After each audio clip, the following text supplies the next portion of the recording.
in this lecture, I'm going to take you through education and social policy. Now, I've broken this down into two parts because it's quite a chunky element of the specification, and it can be a little bit overwhelming if it's all done in one go.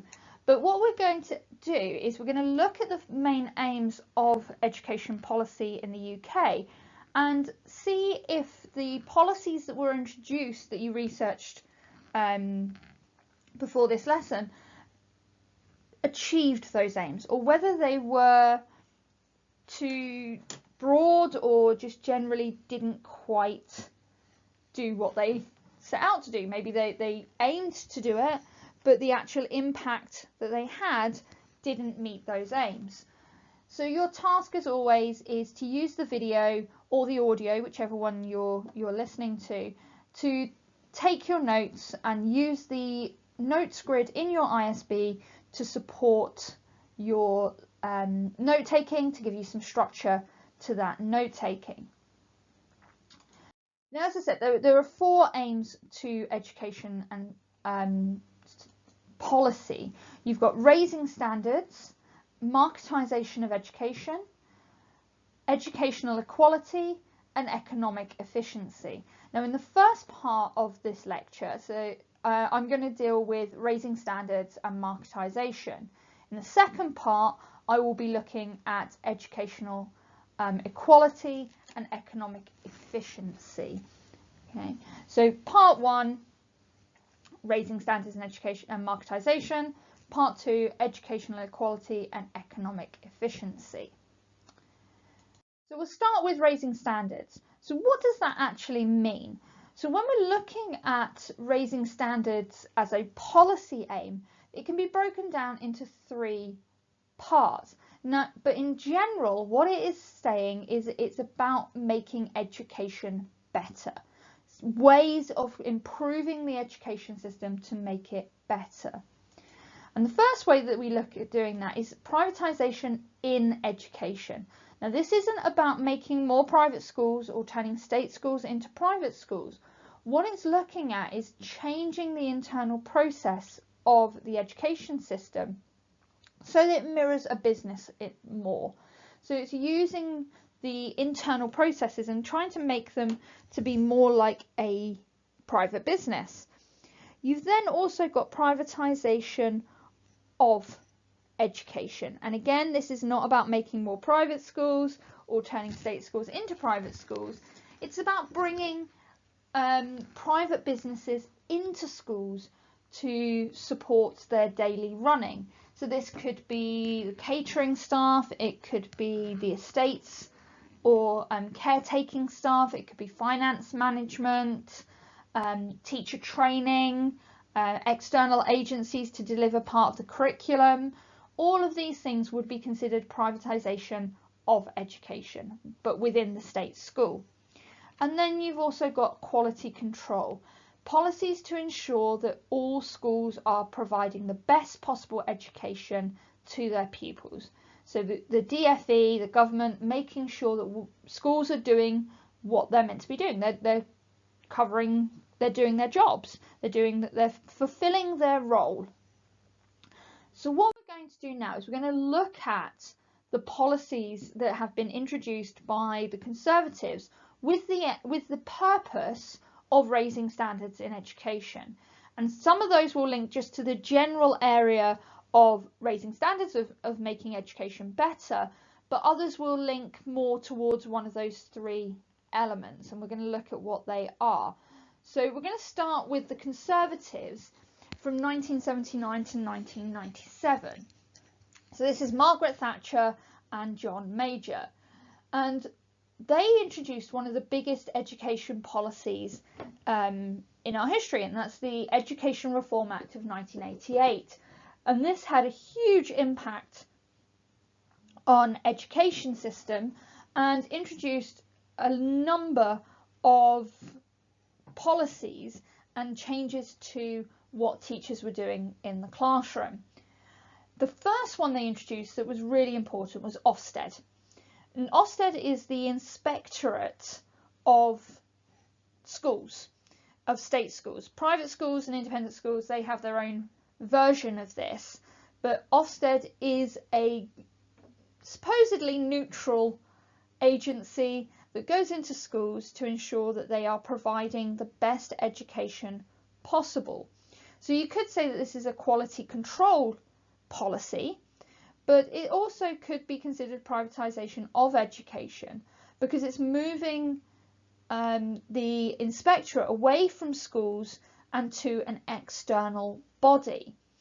And what Ofsted does is it comes in, and it looks at data, it looks at the running of the schools, it might observe some lessons to see what it is that schools are doing and if they are providing the best education possible for their students.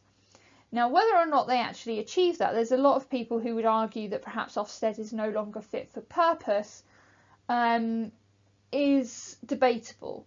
Part of the reason for that is schools will change what they do, not because it's better for their children or for their students, but it's because Ofsted want it. So Ofsted might say, we really like this type of lesson or this type of programme, and then schools go, right, we've got to change everything to be what Ofsted want it to be so that we can get that outstanding, regardless of whether that's the best thing for the students that they teach. They also introduced the national curriculum. So prior to 1988, schools could pretty much teach whatever they wanted, unless you were an exam subject, in which case you kind of covered the specification. But the national curriculum runs from Key Stage 1 and early years all the way through to the end of Key Stage 3. There is a Key Stage 4 national curriculum, which states that certain subjects still need to be taught at Key Stage 4, even if they're not GCSE subjects. And what needs to be covered in them, for example, PSHE. So the national curriculum is about quality control of education, because what it's doing is it's telling schools this is the minimum requirement. You can do more than that, but this is the minimum that we require you to do to provide an education to children, to students of the UK. So it outlined topics, skills, areas of study that schools needed to cover it within each key stage or each year group.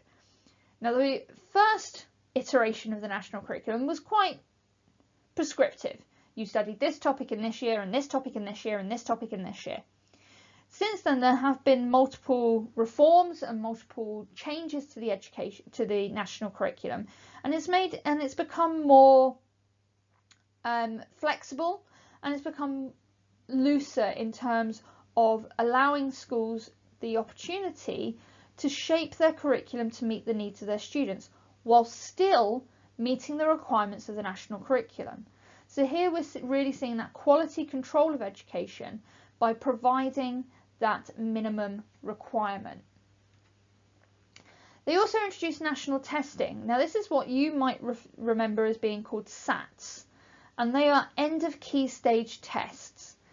When it was introduced in 1988, it was end of key stage 2, so year 6, and end of key stage 3, year 9. Now, the year 9 SATs went away quite a while ago now. I think my year group was probably one of the last year groups to do it. But the key stage 2 SATs still stand. And the national testing wasn't about individual students. It was a performance management and performance target test for the government to see how schools were doing. So that would be privatisation in education, as well as quality control, because it could see if schools weren't making progress with their students, if the students were falling behind or doing badly in the national test, maybe there was a problem and maybe there was an issue with that school. But the national testing was about performance management of schools, not performance management of students. You don't put your Key Stage 2 SATs results on your CV. It really is just an internal assessment, really. And that's why a lot of people are now calling for the Year 6 SATs to be scrapped, because they don't mean anything. Most secondary schools now do their own baseline testing in Year 7. Parents are opting out of Year 6 SATs. They're not mandatory. Parents can opt out for their children not to do them. So they're not really doing what they were intended to do anymore. So there is a call now for those SATs to be scrapped. If we move on now to New Labour. Now, in terms of this is a general raising standards policy, the maximum class sizes.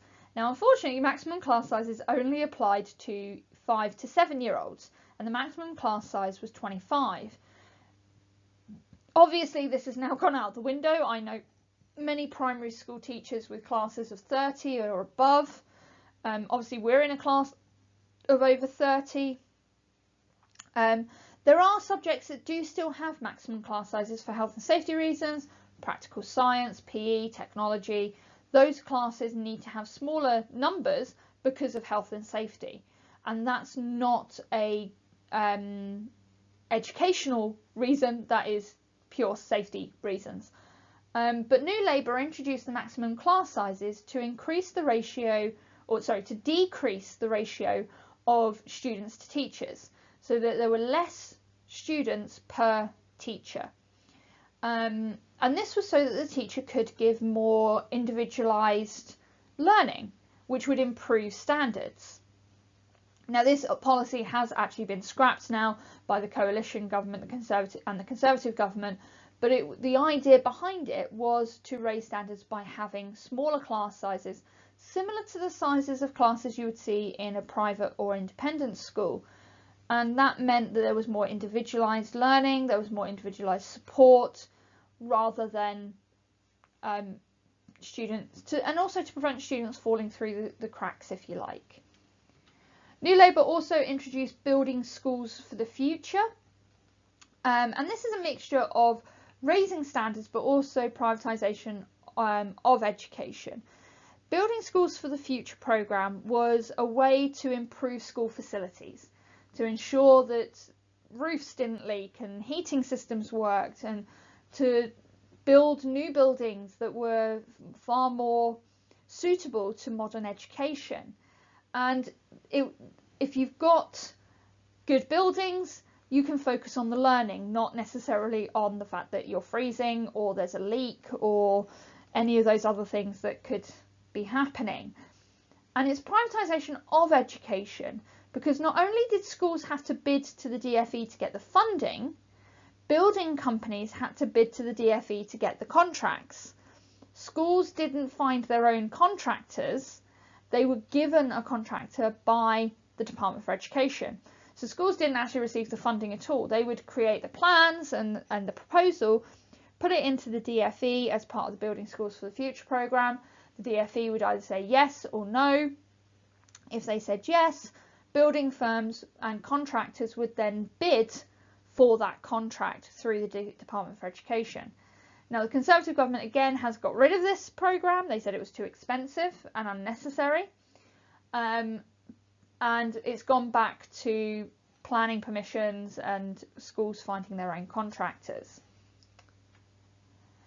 EAZs, or Education Action Zones. Now, this was again a raising standards in general policy, because what an Education Action Zone was it was an area of deprivation where there were high levels of poverty, free school meals, refugee children, and what it did was it provided additional funding to those areas to support learning.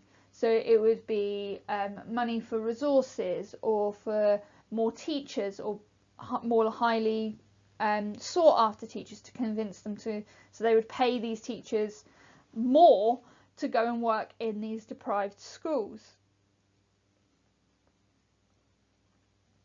Now again, this policy didn't survive outside of New Labour because it was expensive, but it did help to raise standards in some respects, because it did provide children from deprived backgrounds with the resources necessary to improve their education, to be able to access their education more fully.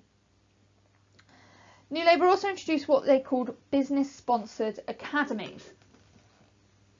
And these were schools who they would still be state schools, but they would have additional funding provided by an external company.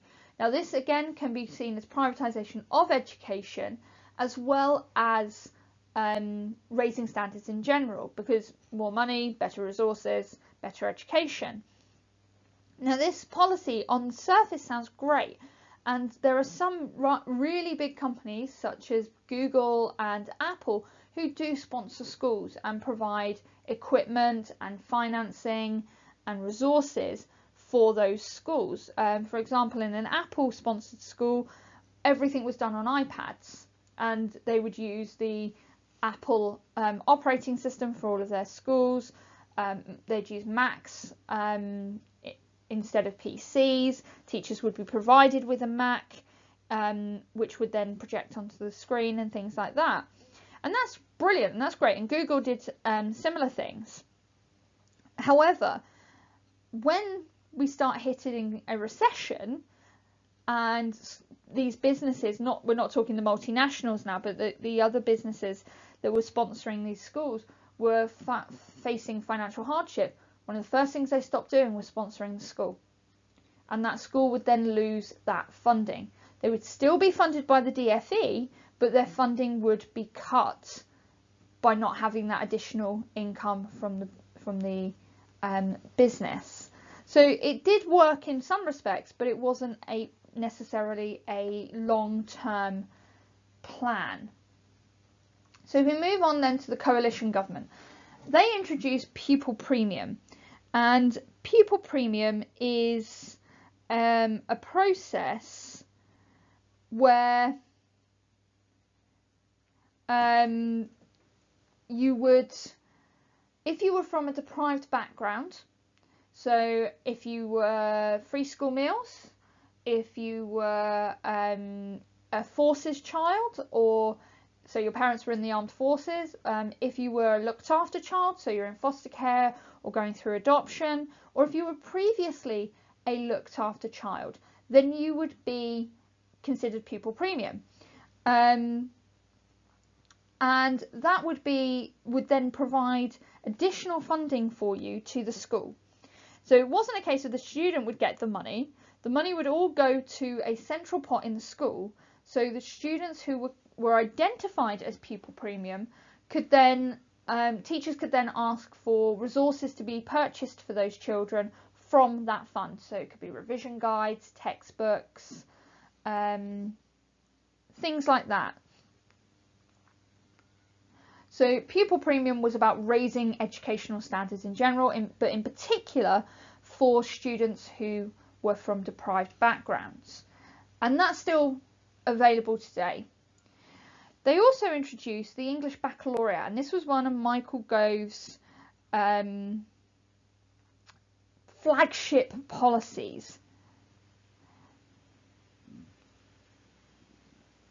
And what the English Baccalaureate did was it was trying to emulate the International Baccalaureate by saying that in order to achieve the EBAC, you needed to have studied certain subjects at GCSE, and that was English, Maths, A Science, which also included PE at GCSE level, and Computer Science, a Humanities, a Language, and two other subjects.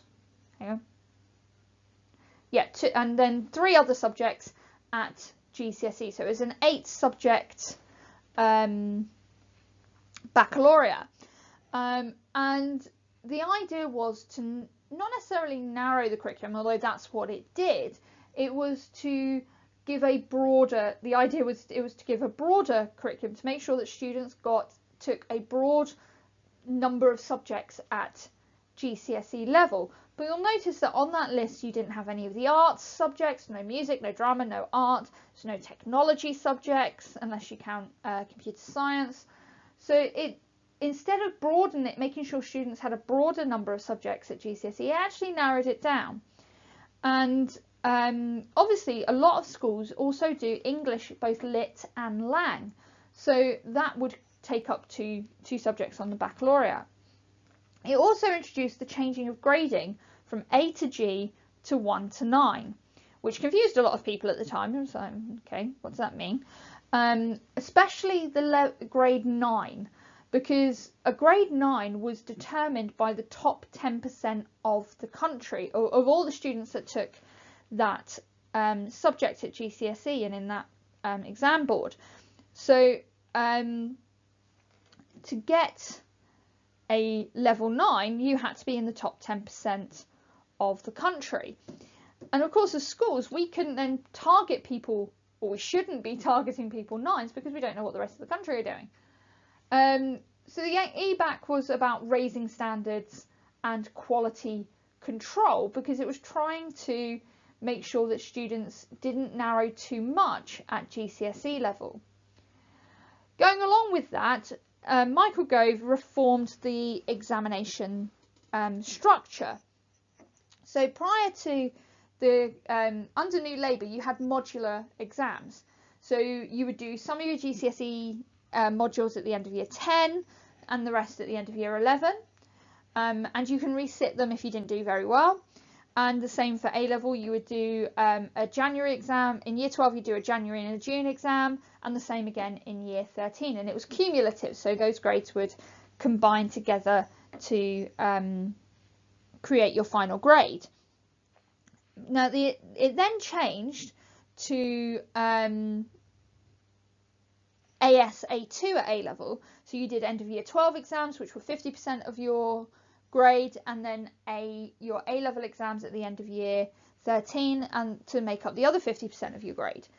Now, the reason Michael Gove wanted to get rid of this system was it was easy to manipulate and game, because what we found was there were certain students who would sit some of the exams 4 times, and it would be the best grade that they achieved that would be added to their final grade. And this really disadvantaged working class students, because they couldn't afford those resits, so they would only get one crack at it, whereas some middle class and upper class students would perhaps have 3 or 4 chances at getting the best grade possible. So Michael Gove said he wanted to make the exams more rigorous, and he wanted to make them more difficult, because he said they were too easy. So what he did was he introduced the linear exams, meaning that you only sit your GCSEs at the end of year 11, and you only sit your A levels at the end of year 13. And the AS exam is a completely separate exam that is a 1-year course. Now, for some that was a good thing, for others not so much. But the purpose of it was to stop the gaming of the system. And in some respects it did do that, but putting all your eggs in one basket, as we've seen in recent times, has made it more difficult for students. We also saw reform of the national curriculum, and this was again about raising standards overall. So the prescriptive nature of the national curriculum was reviewed, and in the reform it gave schools more opportunity to shape the curriculum to the needs of their students, so that their students would get the best education possible that fit their context. Now, there were still the baselines in terms of what needed to be taught, but instead of being year by year, it was more key stage. So in Key Stage 3 history, you need to cover these things. In Key Stage 3 RE, you need to cover these things. But how you do that is up to your individual school to shape your curriculum to meet the needs of your students. And then you've got the performance targets for schools. So this increased from the national testing that we had in 1988, and this is privatisation in education, because it's putting business practices into schools by creating these performance targets. So it's introduced what was called value added. And this was a measurement to see how much value schools had added to children's education. So what they would do is they would take their prior attainment, so Key Stage 2 SATs or baseline assessments at the beginning of Year 7, and then see what the average GCSE score was for students who had the same entry level as the students in your school, and it would all be averaged out. So if your students achieved more than the national average, you had a positive score, and that was a good thing. If your students didn't achieve as much as the national average, you got a negative score, which is a bad thing. If you got a 0 score, that meant your students achieved what they were meant to do. Now, this kind of sounds like a good way of making sure that schools are providing the best education possible and to monitor the education that students are providing. Now, one of the problems with value added is if you've got a high achieving year group come in with lots of high targets, so if your year group has a lot of, say, 7s or 8s in their targets for GCSEs, or A's or A stars at A level, then you can't get a high positive score because you can't get higher than the top grade. So it means that some schools might have a neutral value added because they had a high level intake. Okay. And also what it meant was that schools started teaching to the test because it was all based on test scores. So rather than providing a broad and balanced curriculum that shaped the entire child, you're focusing solely on how to get the best grade possible because you want to get your higher value added. Now, the Conservative governments from 2015 that we currently have obviously had some big issues going on, so education has kind of taken a little bit of a backseat. Not that they haven't done anything, they have, like the independent schools sponsored academies, where private schools would provide additional funding, resources, training and facilities to academies to support their students. And it was put forward as a way of independent schools giving back to the community. And what we saw was these independent schools would allow their sponsored academies to use their sporting facilities, or they'd have a teacher come in to do Latin club or classics club or things like that, and provide opportunities that perhaps those students wouldn't get elsewhere. So again, this is seeing privatisation of education because independent schools are private enterprises. They are not state run. But it's also about raising standards by giving those students in those academies more opportunities for different experiences, but access as well to better facilities and resources. They also expanded the grammar school programme. So obviously grammar schools still exist even though the tripartite system has ended, and you still need to do the 11 plus to get into them, but the 11 plus is no longer mandatory, and you only do it if you are applying to send your child, or your child only does it if you're applying to send them to a grammar school. But the Conservative government wanted to expand the number of grammar schools available and have other schools that weren't grammar schools to become grammar schools, as they saw that these sort of schools provided a more academic education and were good opportunities for the more able students to receive that more academic education. It's almost like providing going back to the tripartite system, but in a kind of backdoor kind of way. But again, it's about raising standards by providing that more academic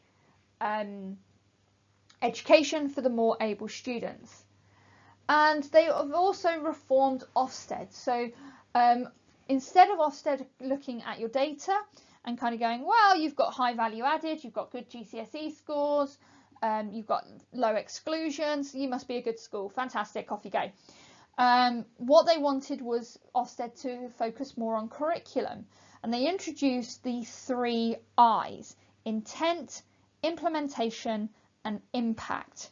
So they wanted to see what schools intended for their curriculum to do, how they've implemented that curriculum, and what the impact of that curriculum has been. And that has kind of filtered down to different subjects. So the subjects now have to do their intent statements, their implementation processes, and their impact statements when Ofsted come in. And again, it's about raising standards. It's about making sure that schools know why they're doing what they're doing and what the impact of what they're doing is. They're not just doing it for the sake of it. They're actually reflecting on the education system or the education that they're providing to ensure that they are giving the best education possible. So when we're looking at raising standards, we can see that a lot of these policies on the surface do aim to improve standards. They're there to make education better. Whether or not they have actually achieved that, that's for you to decide. You need to evaluate whether or not they have done a good job in raising standards, or whether they've perhaps, the latent functions, the side effects of these policies have actually been more detrimental to the education system than they have been positive.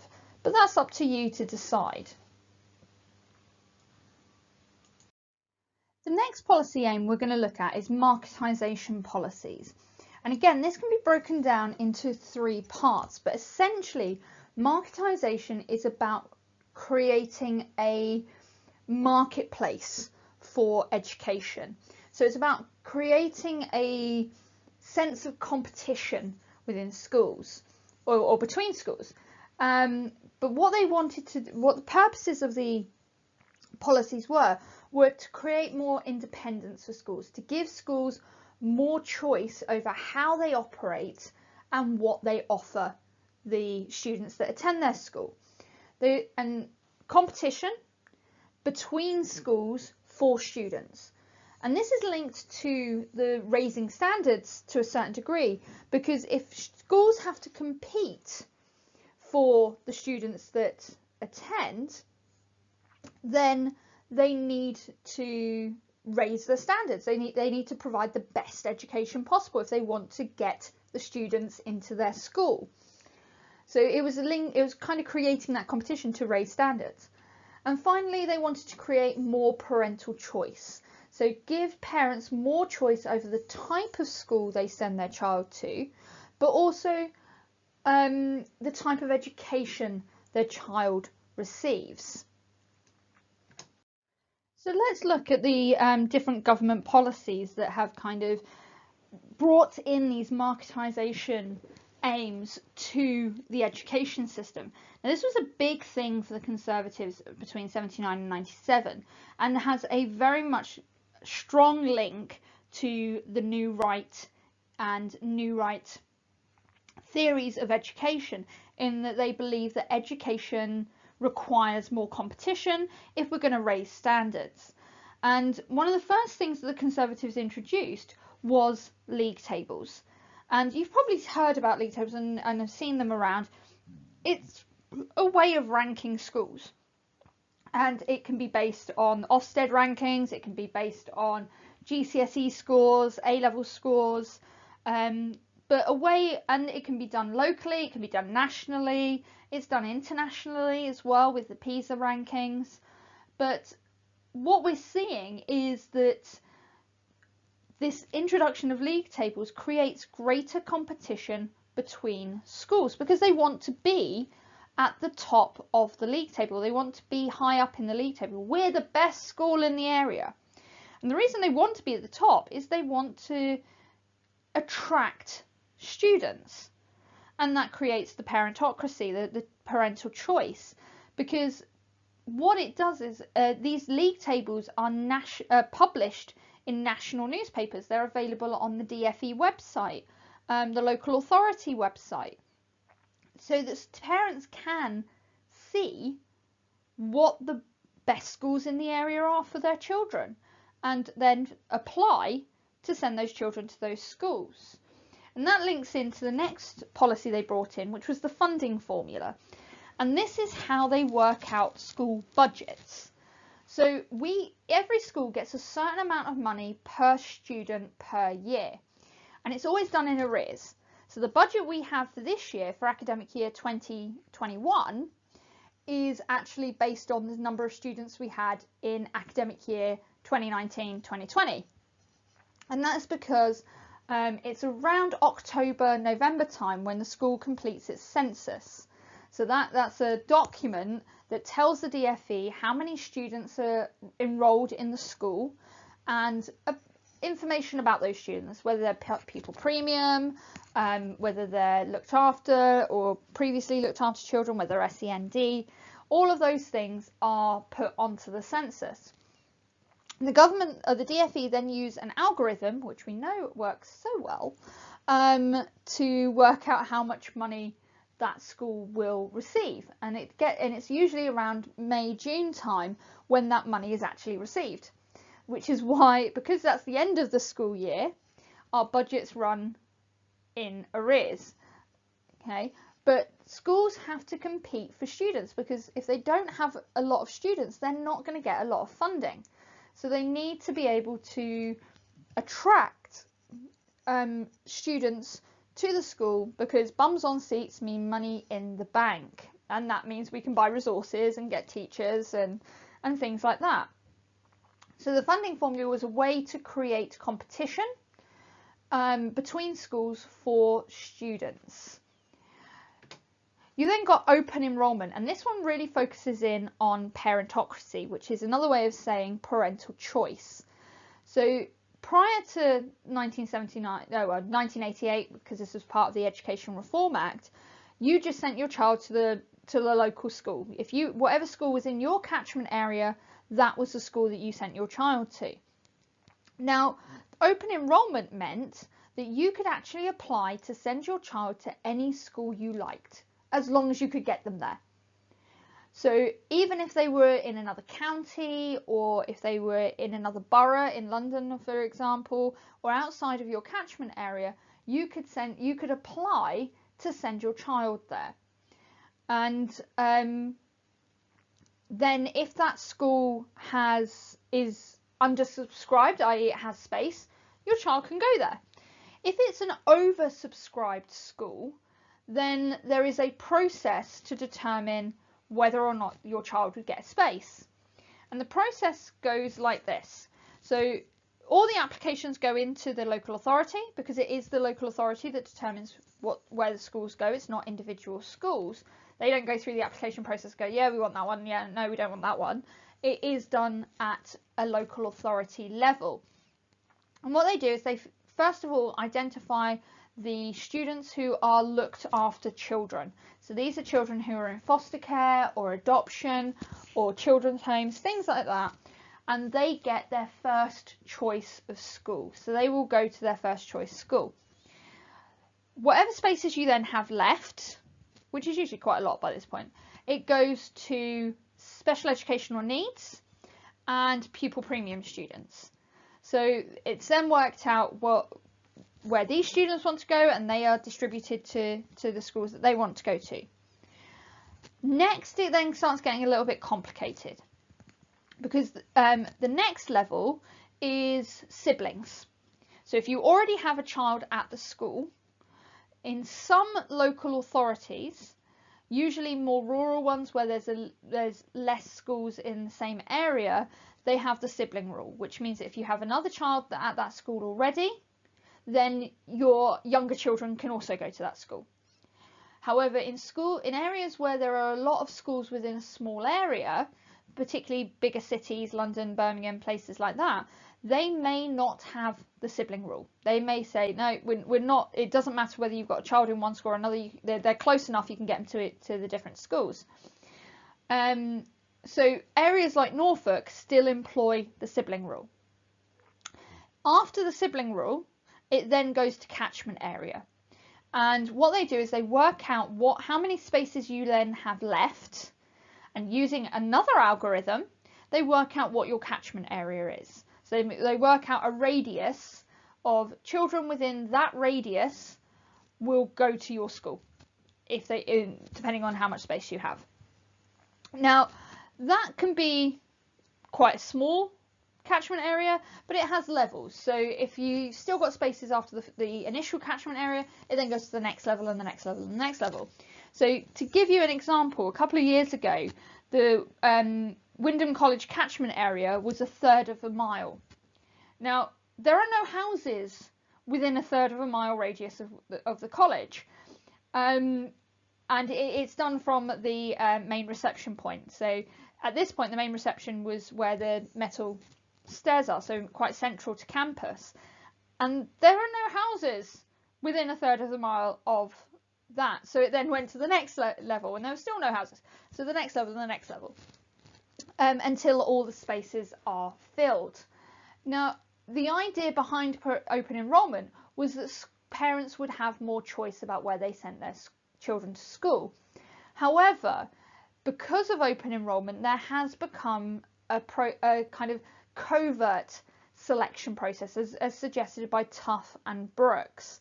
And this is ways that schools kind of backhandedly, or probably not really consciously, focus in on the type of students they want for their school. So, for example, they may have high uniform costs in order to attract more middle class students rather than working class students. They may have requirements such as letters from your priest or your religious leader, if it's a religious school, in order to get your child into the school. So there are ways that schools can covertly select who they want to come to school before the parents even apply. Another way is using high-level language, where some parents may look at that and go, well, I haven't got a clue what they're talking about, I can't send my child there. Or only advertising in certain areas and not others. So the idea of open enrollment does create competition in schools, because it's a way of giving parents more choice about where they send their where they send their child. You've then also got Ofsted, and this really did create competition within schools, because Ofsted gives schools ratings. Now, in 1988, when it was first established, the ratings were outstanding, good, satisfactory, special measures. That's now changed, and literally all they've done is change the language. So it's outstanding, good, requires improvement, special measures.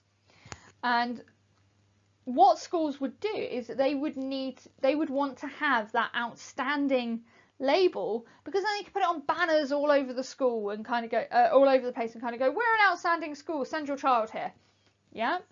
So it's creating competition between schools for that outstanding banner. Now, in 1997, when New Labour came into power, they didn't get rid of any of these things. We still have league tables, the funding formula, open enrollment, and Ofsted. But what they also introduced was the idea of specialist schools. And this created competition between schools for this specialist school title. And what a specialist school was a school who had a particularly good department in a particular subject. So maybe it was PE or music or art or technology or maths or science, IT. And schools would apply for that specialist school's title.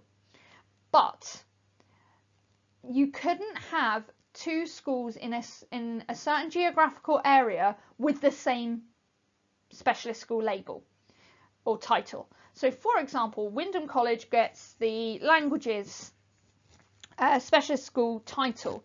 That means that for the next 3 or 4 years, Attleborough and Wyndham High can't apply to be a language school. When the time is up, they can then apply, and they could take that title from Wyndham College. But whilst Wyndham College holds that title, no other school within a certain geographical area, and there isn't a specific geographical area because it depends on where you are in the country, could have that title. So it created competition between schools, but it also gave parents more choice as well, because it gave them more information about that school. If they wanted their child to go to a school that had specialist language status or PE status or technology status, they would look for those specialist school titles. Business-sponsored academies created more independence with schools. So by being an academy, it lessened the control of the local authority, and by having businesses involved, it created independence on how your school was structured, the infrastructure of it, what resources you had available and used. So for example, Apple schools would be an iOS school. They would use iPads and Macs and Apple technology, whereas a Google school would use Google. There'd be Google Classroom and things like that. So or Chromebooks and things. So business-sponsored academies created more independence for schools to be able to shape the school the way that they wanted them. Under the coalition, Michael Gove also introduced what he called free schools. Now that didn't mean that they were free of charge, that all state schools are free of charge. What the free element meant was that schools were free of local authority control. So they weren't dictated to by the local authority. They could shape their curriculum how they wanted. And there were certain educational policies that they then didn't have to follow. But also what it meant was that charities, businesses, parents could all apply to open a free school. So for example, Jane Austen in Norwich. But they could only be opened in an area where there were a lack of places for students. So there weren't enough school places in that area for the number of children who needed to go to school in that area. But it created independence in the sense that those free schools can run how they see fit. They had more freedom to shape their school, to shape their curriculum and their roles and processes how they thought was best for their students. Also creates more competition, because more schools, more competition between schools, and gave parents more choice about where they wanted to send their children to school. Then by this point, the coalition government had got rid of business-sponsored academies and created what they called new style academies. And this includes multi-academy trusts, just like the one that Wymondham College belongs to, the Sapienta Trust. And what these multi-academy trusts did was kind of group schools together under an umbrella leadership to raise standards and to kind of pool resources, if you like. So in some of the bigger academies, like Inspiration Trust, they would say that once you are not employed by your individual school, you are employed by the trust. So if we need you to move to another school, you move to another school. Now, our trust doesn't do that. Sapienta doesn't do that.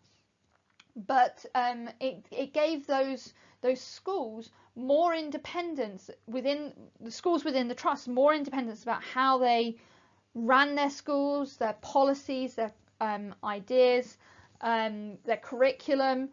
They had more freedom because the new style academies were also freer from local authority dictation. They still had to follow certain local authority rules and they still have to follow educational policy, but they have more freedom to choose. And again, it creates competition because it's new types of schools and parental choice. Now, the current Conservative government haven't really done much in terms of marketisation. They've just kind of carried on from the coalition. But we can see marketisation within the current situation with the remote teaching. And what I mean by that is different schools are using different platforms. So we're a 365 school, so we're using Microsoft Teams. Some schools are just using Zoom. Some are using Google Classroom. Some are using Show My Homework.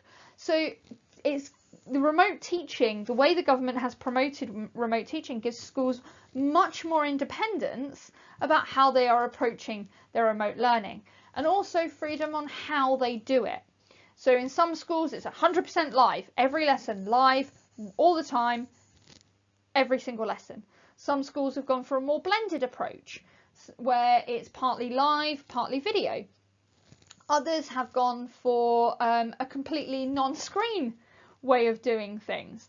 So the remote teaching policies that are coming from the DfE allow schools the independence to shape their remote teaching to the context of their students. So that brings us to the end of the first part of the education and social policy lecture. So we've covered marketisation and we've covered raising standards, and we've looked at some of the policies that governments introduced to achieve those aims. Now, whether or not you believe that those policies did that or not, that is up to you, and you need to weigh up whether or not you feel that the intended aim was achieved, or whether perhaps it didn't quite hit the mark. In the next lecture, which you'll look at in the next lesson, we'll look at economic efficiency and equality of education as the other two aims of social policy. But again, it will be very similar in the sense of we'll look at what they mean and which policies were implemented to achieve those aims. So for now, just focus on the two that we've looked at. Make sure you've got your notes up to date on them.